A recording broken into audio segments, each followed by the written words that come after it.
Good morning and welcome to the Unitarian Universalist Congregation of Lake County. And I hope you all enjoyed that tune as much as I did. I would like to say that prelude music was written and recorded.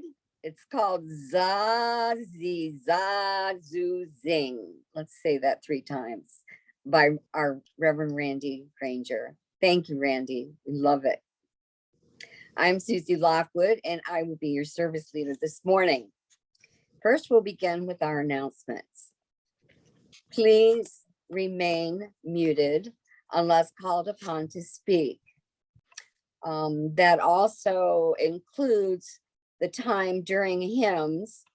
The tech team has learned that it sometimes interferes with the sound quality. We want you to sing when we have a hymn to sing along and sing out loud, but keep it muted. A reminder that the service is being recorded, although we do not record the time of sharing joys and concerns, nor the discussion which follows immediately after the service.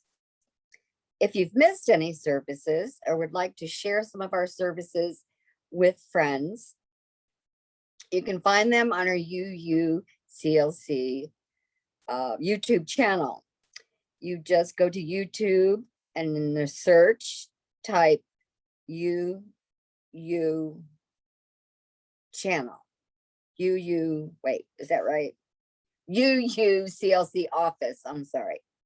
And there we are. You can also find us in the link in our weekly bulletin and in the communicator. Speaking of the weekly bulletin and the communicator, please make sure you check out all the many things, activities that are going on in UUCLC via Zoom. Also, I suggest you become familiar with the chat box. You can use it to share joy or a concern if the words are too tender to speak. You can also use the chat box to make a donation to UUCLC. It will show you the link in the chat box to make your contribution. Also, we will bring more information on how to donate and contribute to UUCLC later on in the service. Does anyone else have an announcement this morning for us? If so, raise your hand and my wonderful team back there will call on you and ask you to unmute to share your announcement. Any announcements this morning?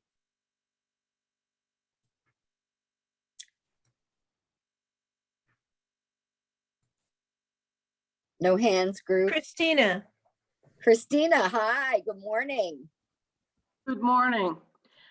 This is just a quick reminder for those of you who still have to make your last few contributions to fulfill your pledge for the fiscal year that is ending on June 30th. We would appreciate you sending your checks in or having those payments made by your bank before the end of June. And we thank everyone for their very generous contributions to our congregation. Thank you. Thank you, Christina, very much. Janine. Yeah, I'd just like to remind everybody that Reverend Bird will be available next Saturday at 1 o'clock for the drop-in chat. So anybody is welcome to come, and the link for that is in the bulletin. So join us. It's been very interesting to get together and chat with her on Saturday, 1 o'clock. Thank you, Janine. Anyone else have an announcement? I don't see anyone else. Thank you, Christy. Again, welcome Wait to a the minute. Up. Michelle. Michelle Gelman. Hi, Michelle. Do you have an announcement? You're muted, Michelle. You need to unmute. I just want to announce that I'm here, and I've been trying to find a Unitarian church for years. Oh, well, you found us. Welcome. Thank you. Thank Debbie Miller for thanking me. Debbie Well, we're Miller, gonna, she helps me out. okay, well, thank you. And we're gonna see if we have any more visitors in just a little bit, but I'm glad to see you. Glad to see you and welcome. I used to attend the Unitarian Church in Rochester, New York. I used to go to walking meditations there. Oh, And they had arts and crafts fairs. This was before the pandemic, about 5-6 years ago. And they had free Reiki sessions too. It was great. I have fibromyalgia, so oh, so do I. isn't it just awful? It is, it is. We put on a face. Just welcome. There's a Welcome. former Rochester UU here also, and I'm also a Reiki master. So I look forward to seeing you in person. That would be fantastic. Thank you, Michelle.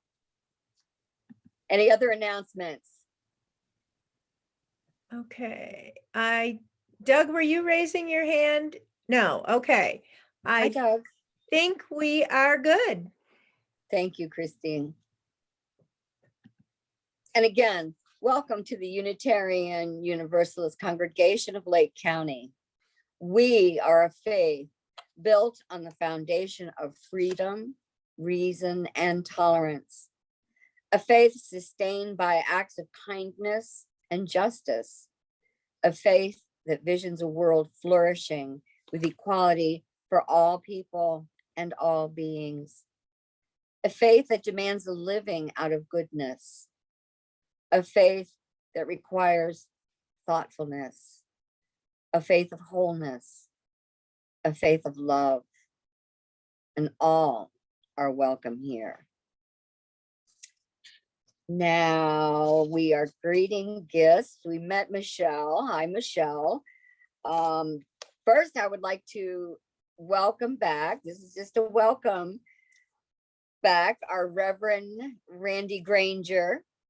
Hi, Randy. As our guest speaker this morning. He's coming to us live from his home in New Mexico. As a reminder, not only is Randy an ordained minister, but also an award-winning, I love saying this, award-winning singer-songwriter, composer, and musician.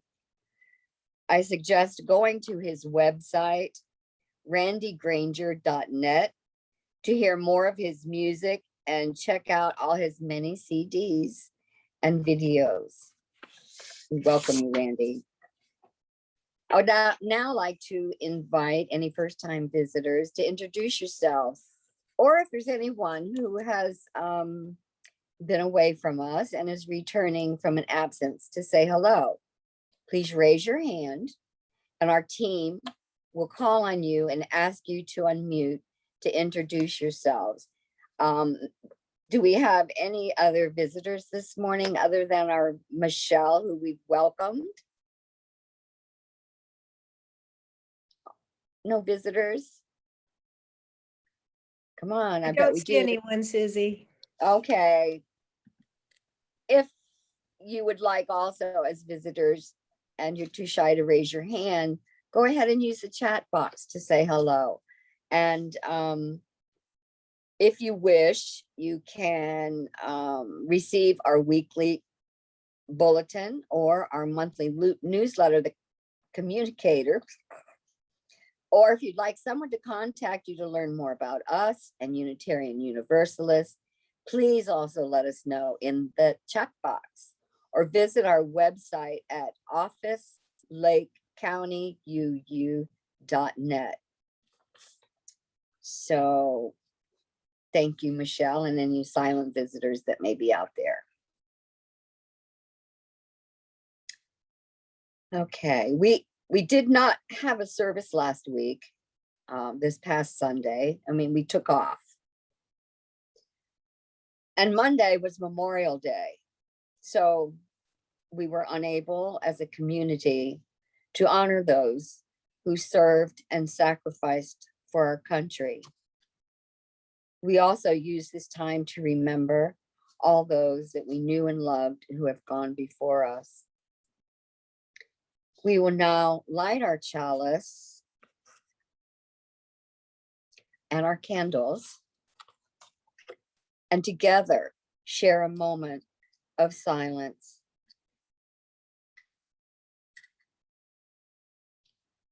In honor of all those we have known and loved in the past, in recognition of the gifts and sacrifices they have made in our behalf, and in our sincere hopes that we may be worthy of their memory. We light our chalice, we give thanks, and we offer our prayers.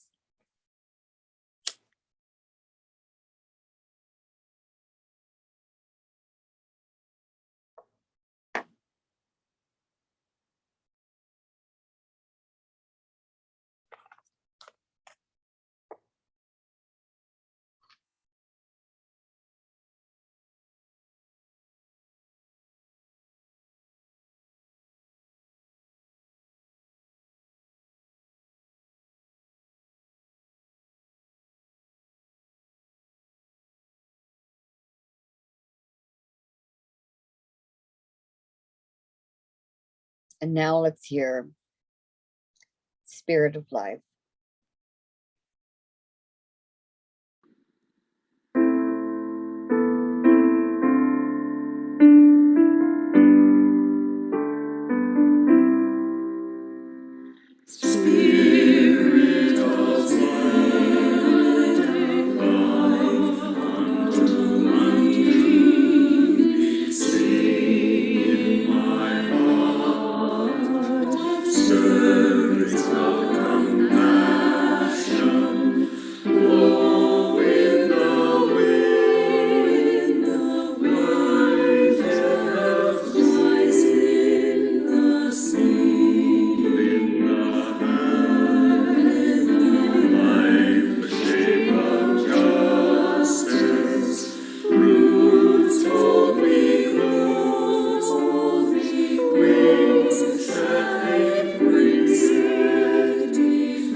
We now make time for sharing our joys, concerns, sorrows, or to set an intention for the coming days.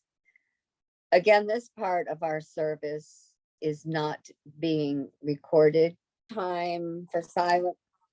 Sorry. We will now have a time for a silent meditation, being mindful for all that we have heard here this morning. Find a comfortable posture.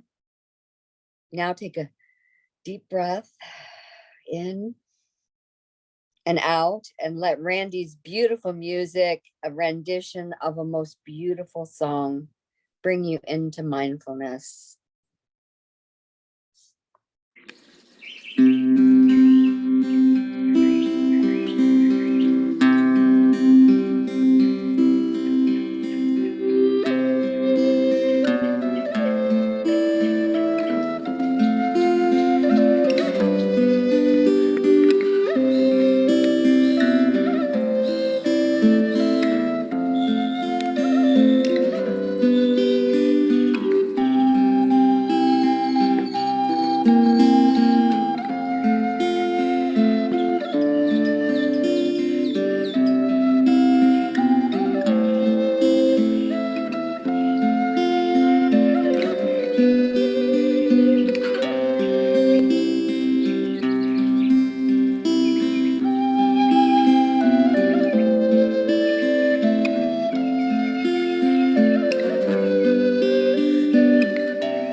Let us now reaffirm who we are and together recite our congregational covenant. Love is the spirit of this church, and service is its law. This is our great covenant to dwell together in peace, to seek the truth in love, and to help one another.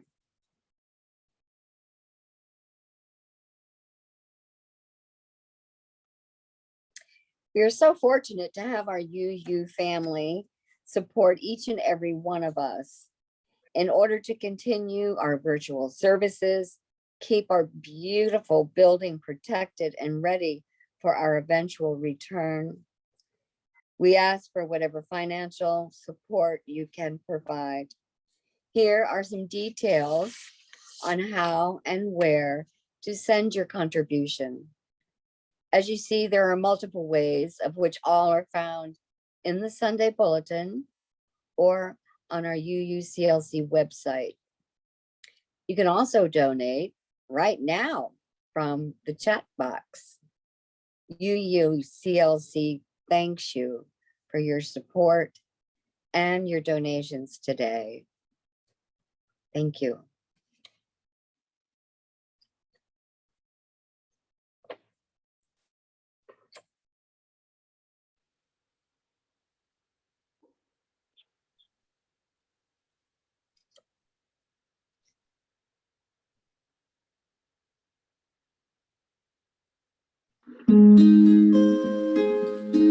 Let the mountains talk, let the rivers run. There is wisdom here, there is much to learn. There is much to know, much to understand. In this healing time, all across the land, you have heard my songs for so many years. You have laughed with me, washed away my tears. You have shared my joy, you have felt my pain. But in this healing time, walk with me again through these darker days on this narrow line. Help me find my way, help me see the signs. I am not afraid, I am not alone. You have taught me well, you have brought me home. So let the mountains speak and let the rivers run as the world awakes to the rising sun. In each brand new day, in our own rebirth, in this healing time, on our Mother Earth.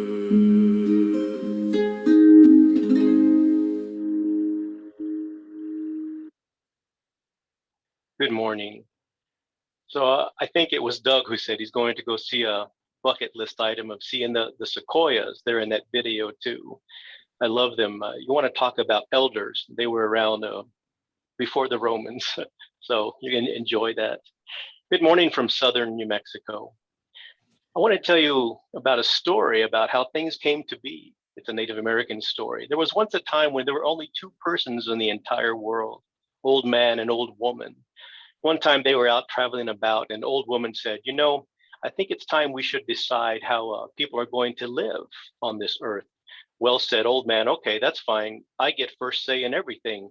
Old woman said, okay, I get second say in everything. So they said, oh, okay. They kind of came an agreement on that. So the old man said, okay, I think whenever women tan hides, that they should get the brain and they should make it very, very soft, tan the hides, and that it should be very, very easy work and they should do it very quickly. Old woman said, no, this will not work. Let's make it hard to do, that they have to work really hard and it's quite a process so that the good workers will be found out. Well, old man said, oh, okay, let their mouths be on their faces and let their eyes be on their faces, all in a straight line up and down.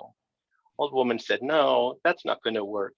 Let's give them eyes and mouths on their faces, but let's put them in a line like that. Old man said, okay, that's fine. Then old man said, okay, people should have 10 fingers on each hand. Old woman said, no, if they have 10 fingers on each hand, they're going to get all tangled up. So she said, well, I'll tell you what, let's put 4 fingers on each hand and 1 thumb. So to this day, that's how it is. And they went on and on, old man and old woman, talking about how this should happen and how this should happen, how many legs people should have, where their hair should be, on and on.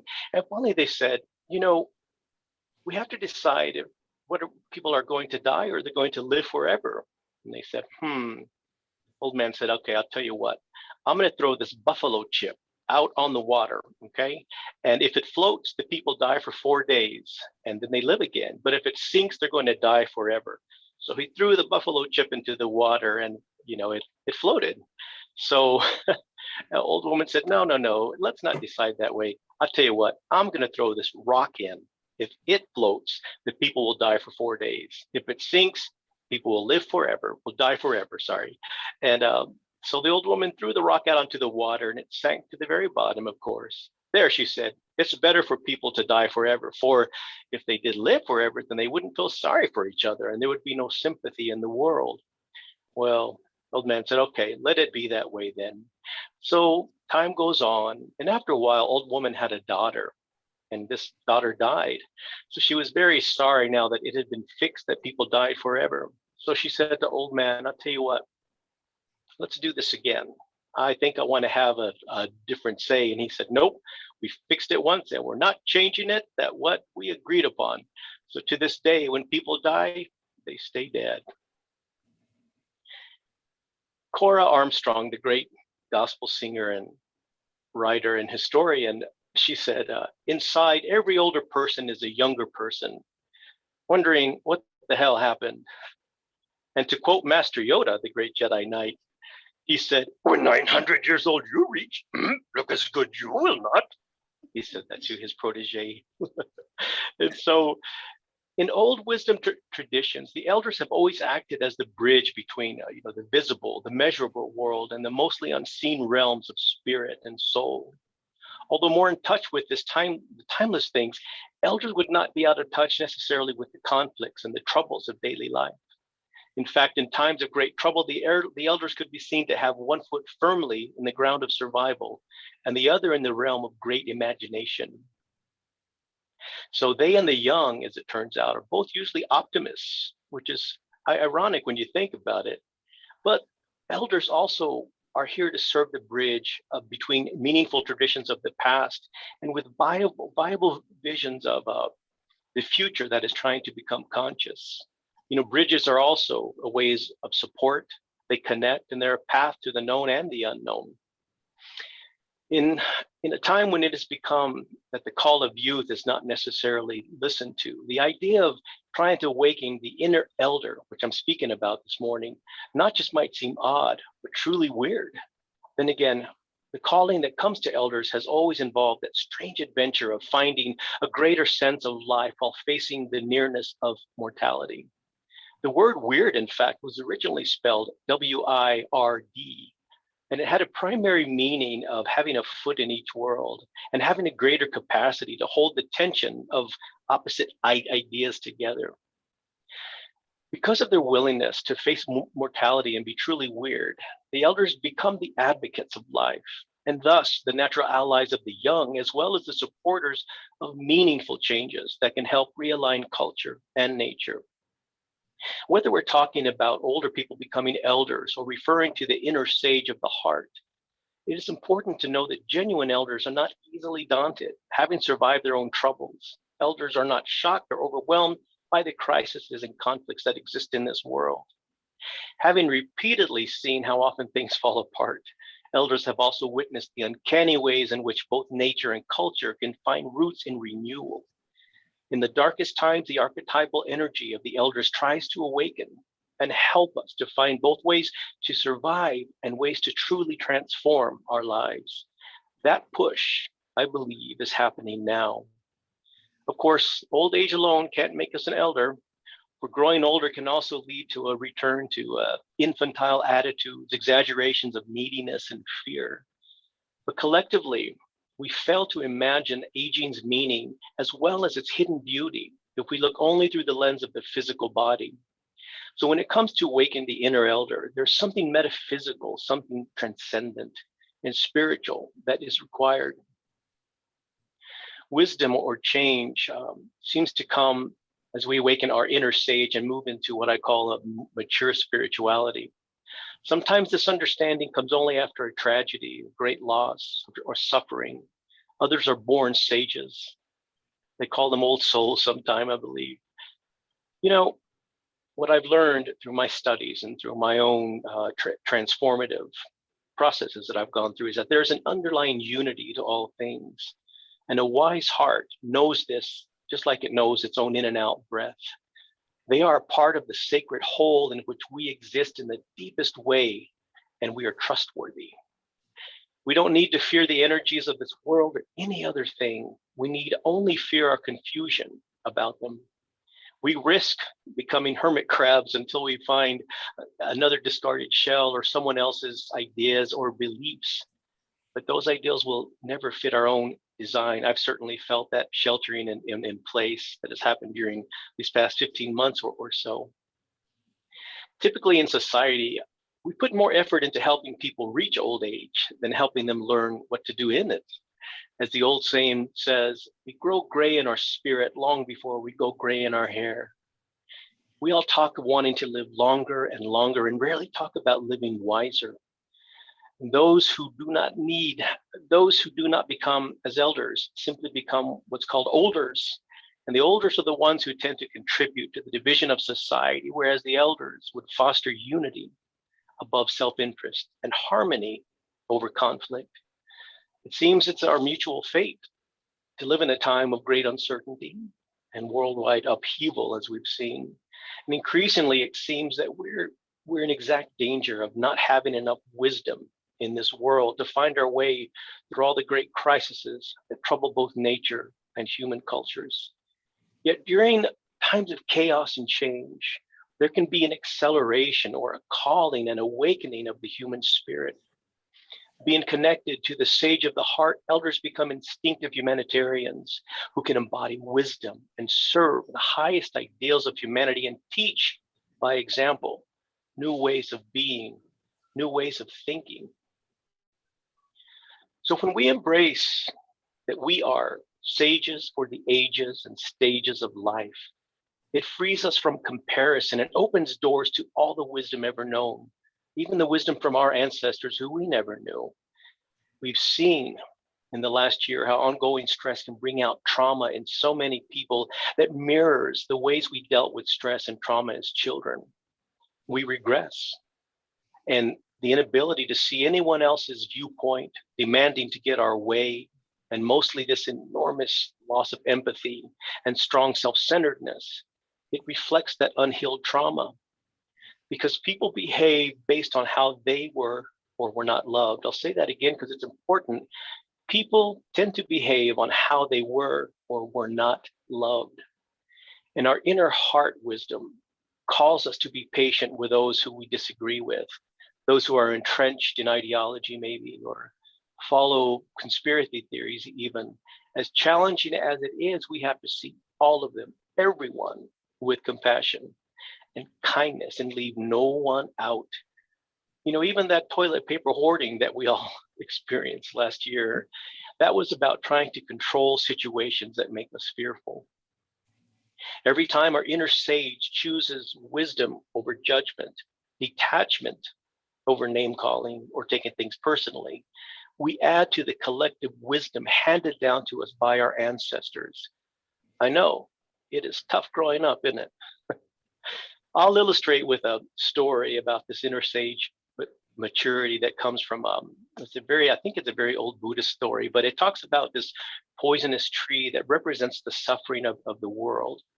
And when we discover that a tree in our midst is poisonous, our first impulse is to cut it down, to remove it, so it no longer can be harmful.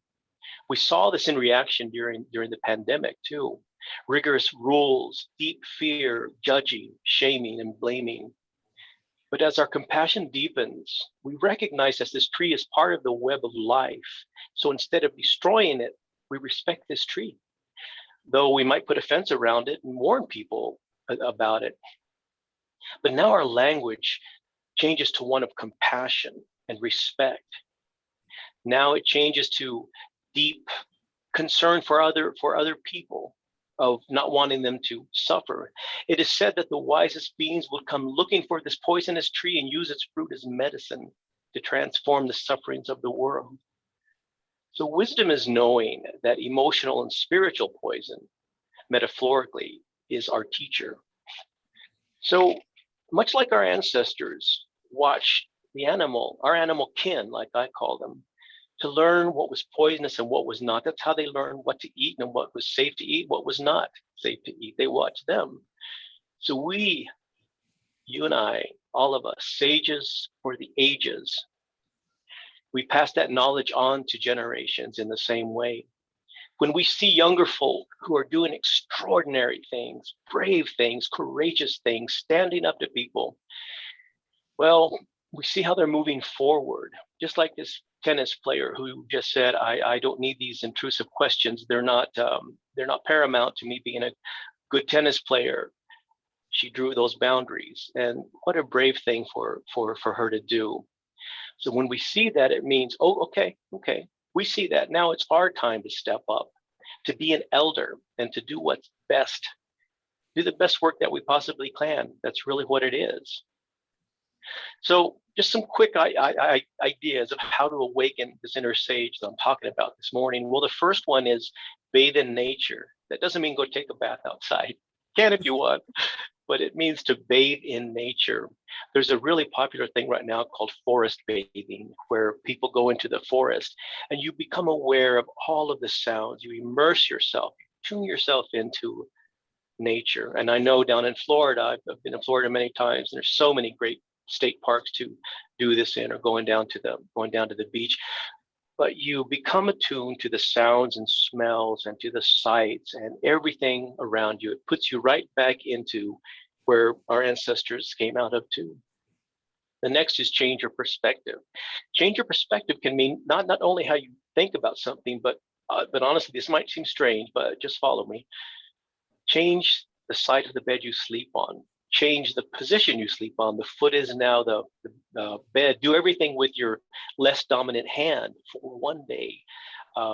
Just like the woman who spoke earlier about, she has a new appreciation of those who can't move around as freely as other people. Those times is when we awaken this inner sage and says, oh, okay, I understand that I'm part of something much greater.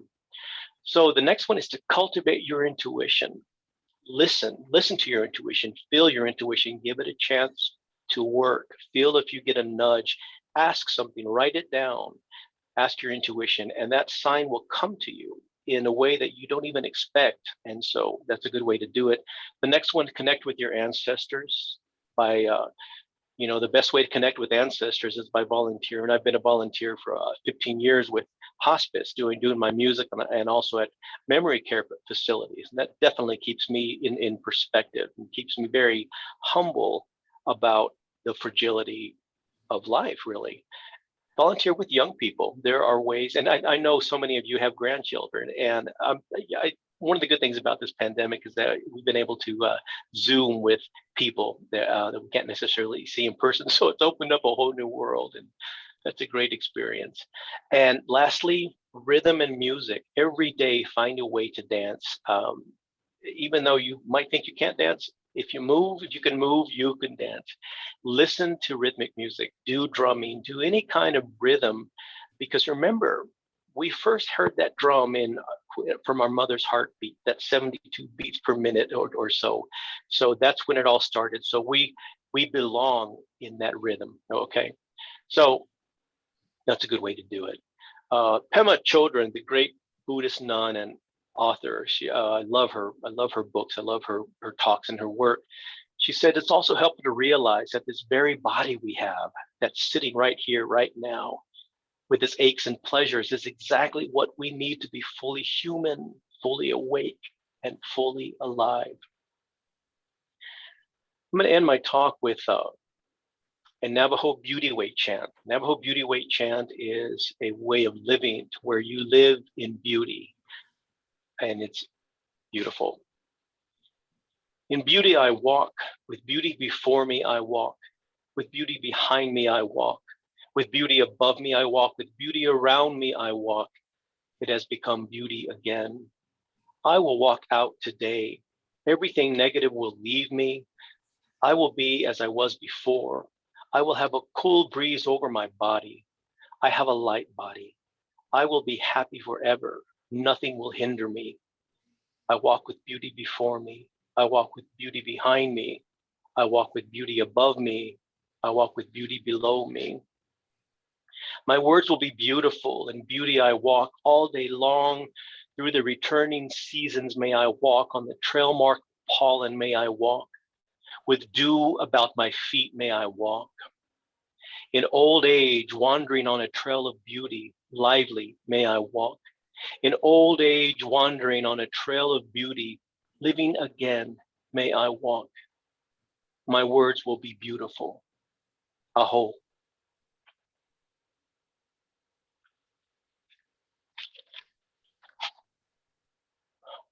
So instead of Susie doing the closing words, we decided I'm going to go ahead and do the closing, the summation, I guess. And then we'll move into some music. So what I want to tell you is elder is by no means synonymous with age. In fact, when I was a boy, my mother told me, rather exasperated, she said, "Randy, you were born an adult. I had no idea what to do with you."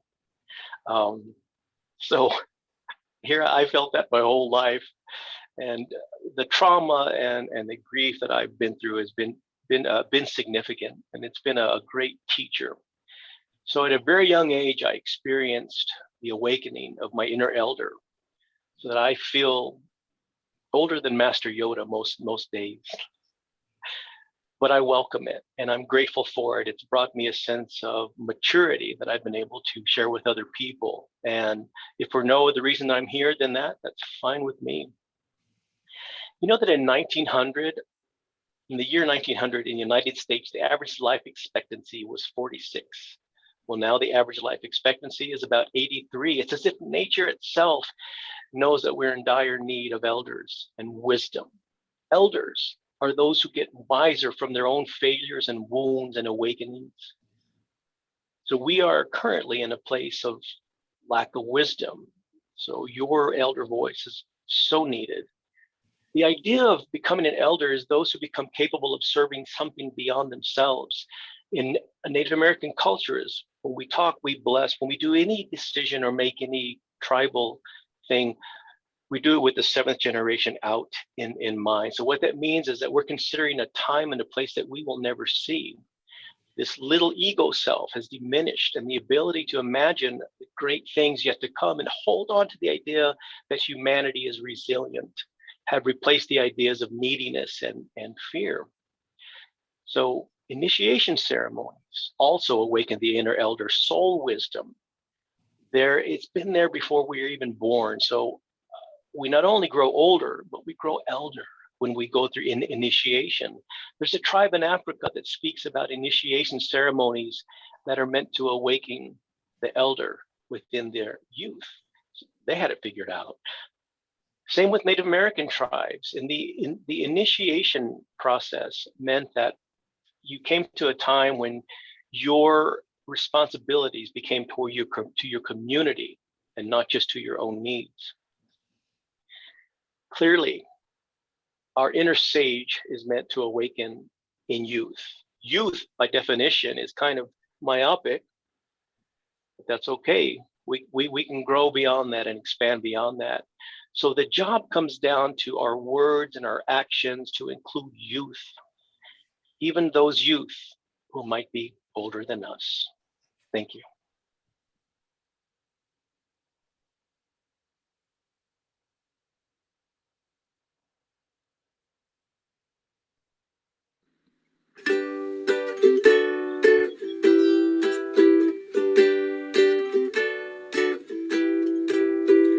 Love, love, love. Love, love, love.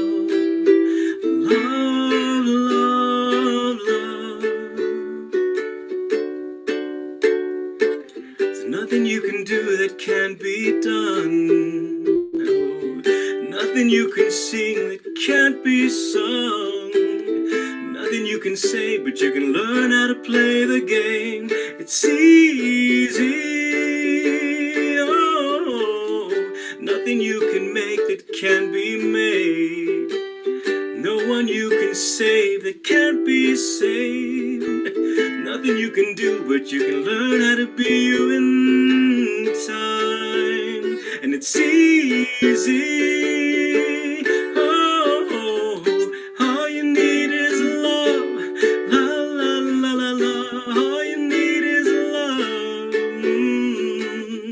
All you need is love, love. Oh, love is all you need.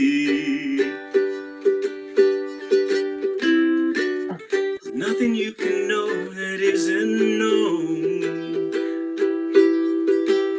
Nothing you can see that isn't shown.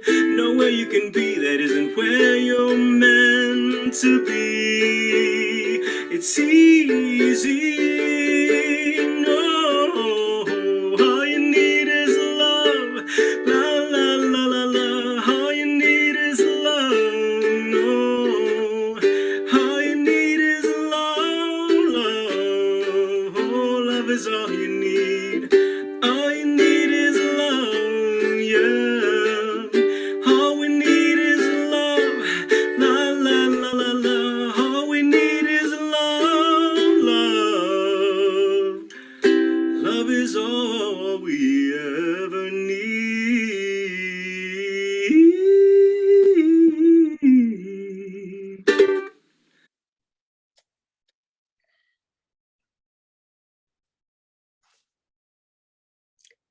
All we need is love. I could have ended it. I could have just ended it with all we need is love, but it is time. Our time in this place may have ended, but our connection to each other and this community remains.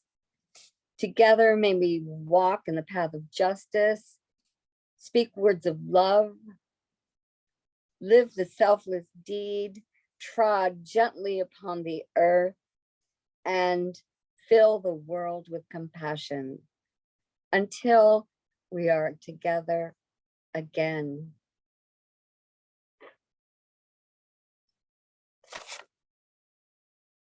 Wait. Oh, smoke. Okay, now it's time to put yourself in gallery view.